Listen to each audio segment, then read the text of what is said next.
Hello, Anistas and Nistos. How are you today? Welcome back to the channel. I want to thank you guys for coming back to the channel. I'm SavingsFashionista. She is I and I am her.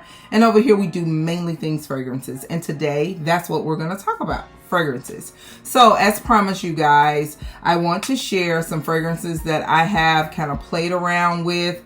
These fragrances, I have them all in the form of a sample. They were either gifted to me through a purchase, whether it was online or in store. So I have 5 different fragrances from 3 different fragrance houses. So let's just get right into the content. So the first fragrance house that I am going to speak about is the House of Oud.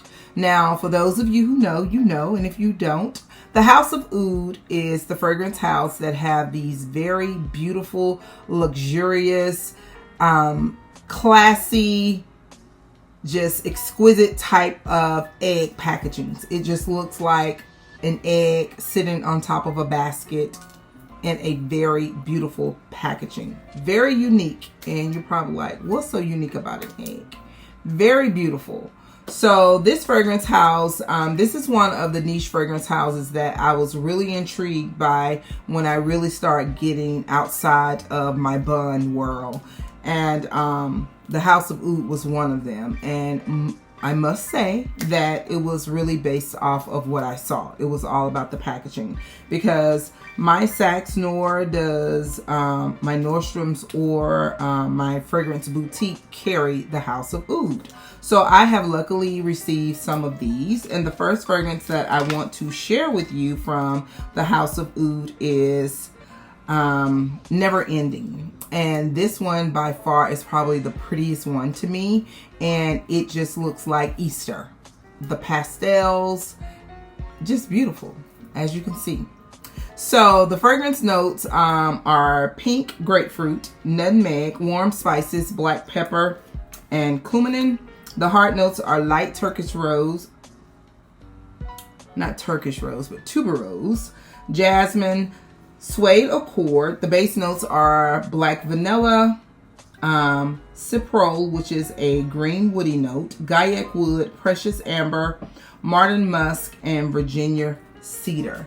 So I was so excited when I received this from Twisted Lily. I had ordered a fragrance from Twisted Lily, and just so happened when I looked on my receipt, I saw that they had gifted me 2 of these fragrances. Now, this is definitely one of those fragrances. It is very heavy on the woody notes, and it does give you a very unisex vibe, although the packaging, it looks pretty femme because of the pastels. But I can see a gentleman wearing this very easily.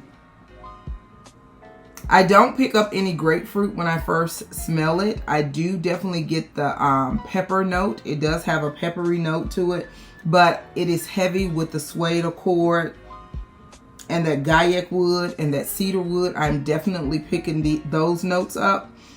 I did wear this fragrance before. I'm kind of like halfway done through it, and I wore it before and I liked it, but as it developed on my skin, it tended to go a little bit more masculine than I would desire. When I'm wearing masculine fragrances, I prefer them to be very fresh, aquatic, and musky.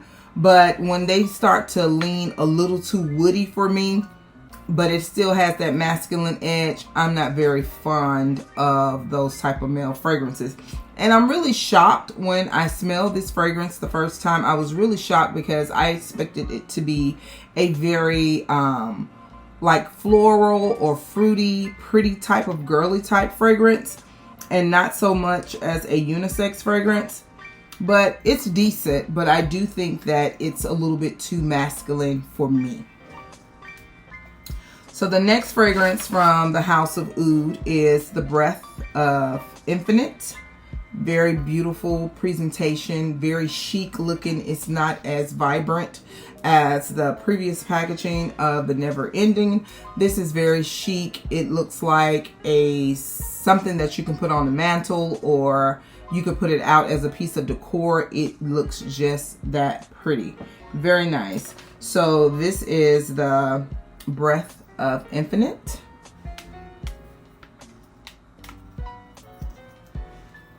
And as always, I share with you guys when I'm doing these fragrance samplings, I do try to refresh my palette, and I use this Paris Cafe. I always keep one so that I'll have them for this reason. So now, the Breath of Infinite. Very pretty. Very girly. The fragrance notes are peony, freesia, peach. The base notes are musk, ambroxan, cashmerian, and Aveeno Oud. Very nice. Very, very nice. And the peach note in here, it is very prominent. You can smell the peach note through and through. I have not worn this fragrance, but I have played around with it on my pus points. And from beginning to end, you do get that peachy note in it. And it does give you that musky note, because when you have the musk with the ambroxan, that's almost like a double musk.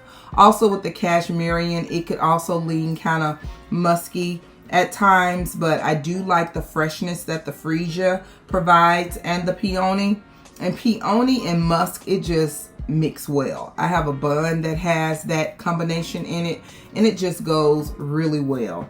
But the Breath of Infinite, it is really nice. It is more of a female fragrance in my opinion, because you get that sweet freshness, and I like that. I would definitely consider this to be a spring or summer fragrance. Very pretty. And it's a pretty girl type of fragrance. It gives you that pretty girl vibe. Very nice. So if you're looking for something peachy, and I have been in the market for something peachy, and I have not yet decided, but this is one of the contesters for something peachy. So again, this is Breath of Infinite by the House of Oud.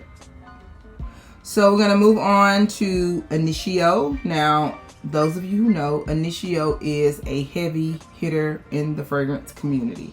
Heavy hitter on all points. Fragrance as well as price point.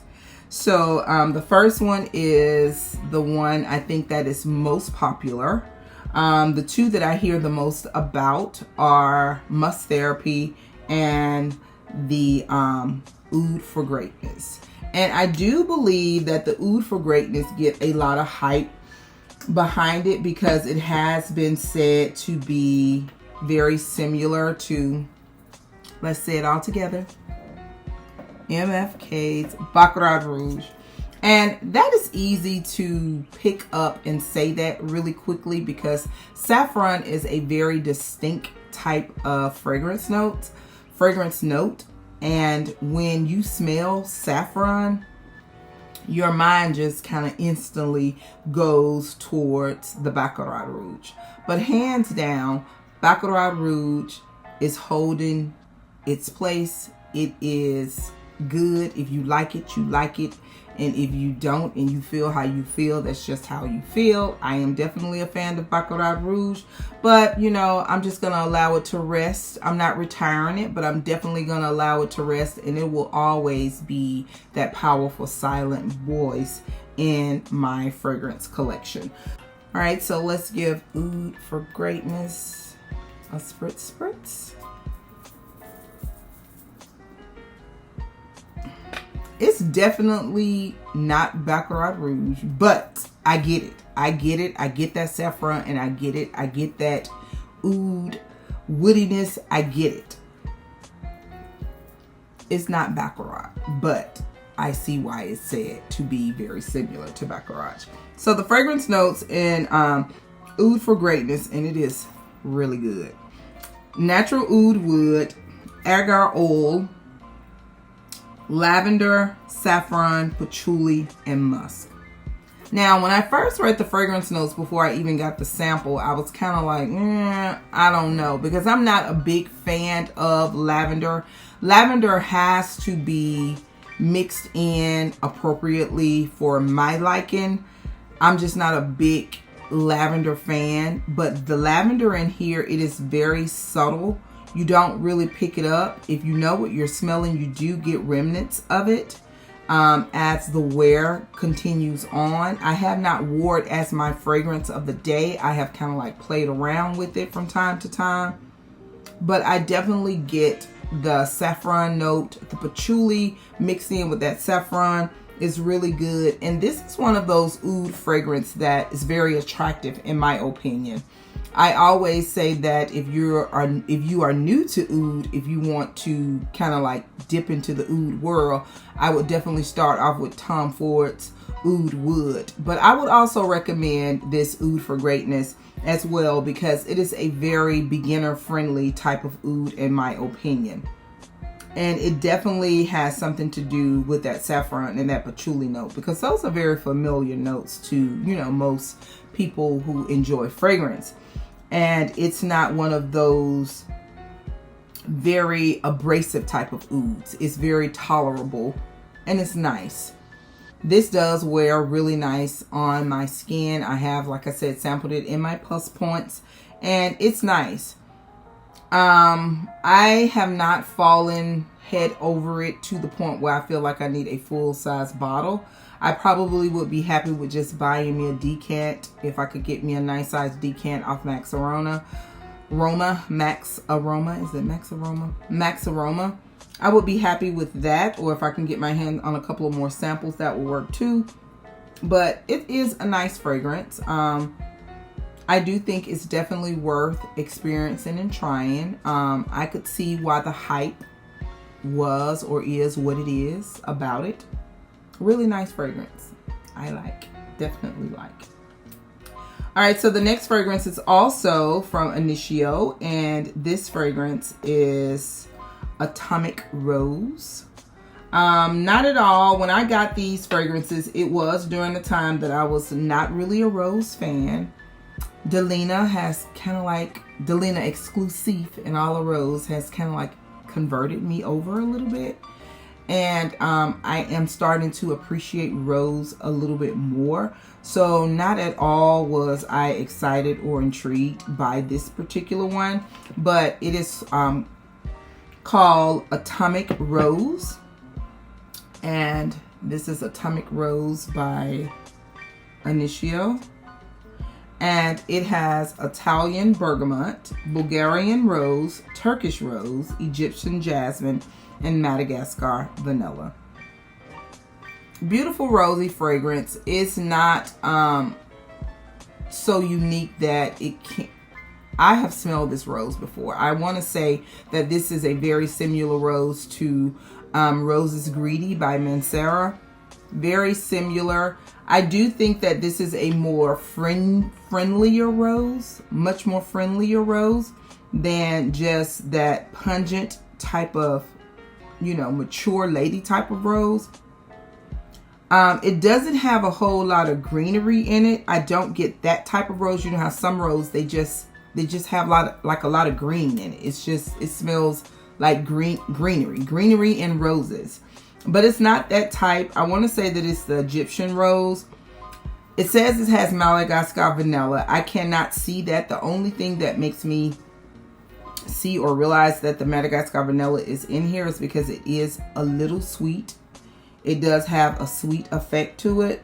I don't get sparkly effervescence from the bergamot,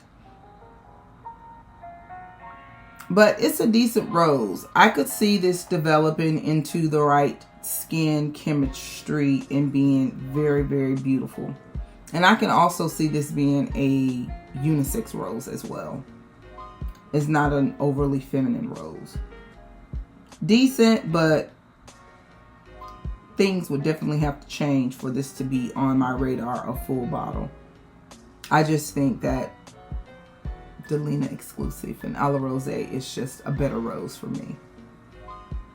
And I don't hear a lot of talk about this one. Like I said, the two that I hear the most about is the Oud for Greatness and the Must Therapy. Okay, again, decent. This is Initio Parfums Atomic Rose. All right, and the last one, but definitely not least, and I do want to experience more fragrances from this house because I just feel like, you know, when you are in this fragrance world and you really get into collecting and building your collection, it's just certain things that you just feel like, in order for the collection to be complete, I need something from this house. And this fragrance is from the House of Roja.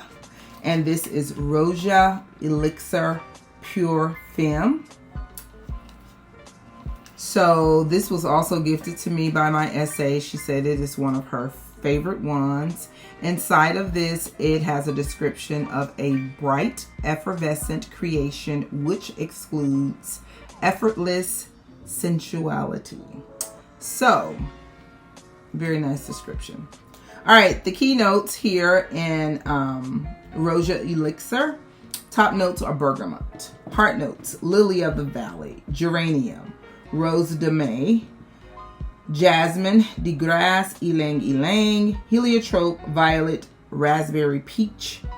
The base notes are violet leaves, cinnamon, cedarwood, sandalwood, vanilla, iris, and amberette. Complex, to say the least. All right, so let's give Elixir a spritzer.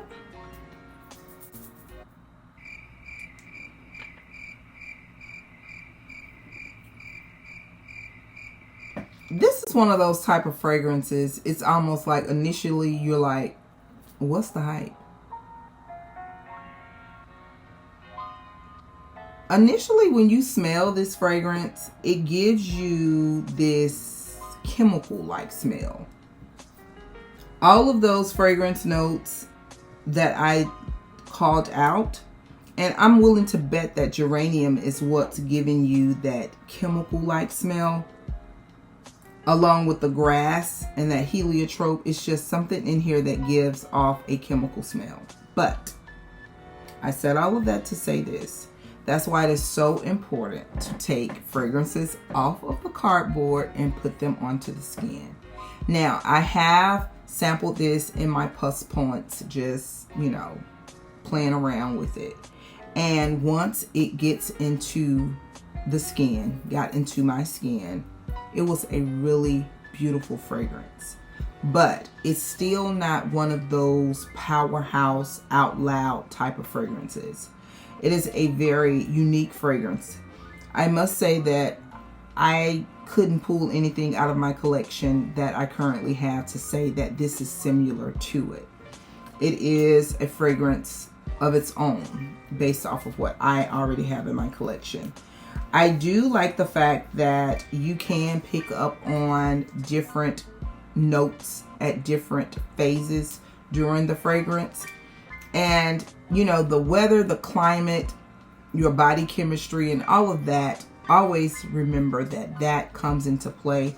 But experiencing and sampling this, it is definitely one of those fragrances that have me interested or curious to know how I grow to like it or dislike it.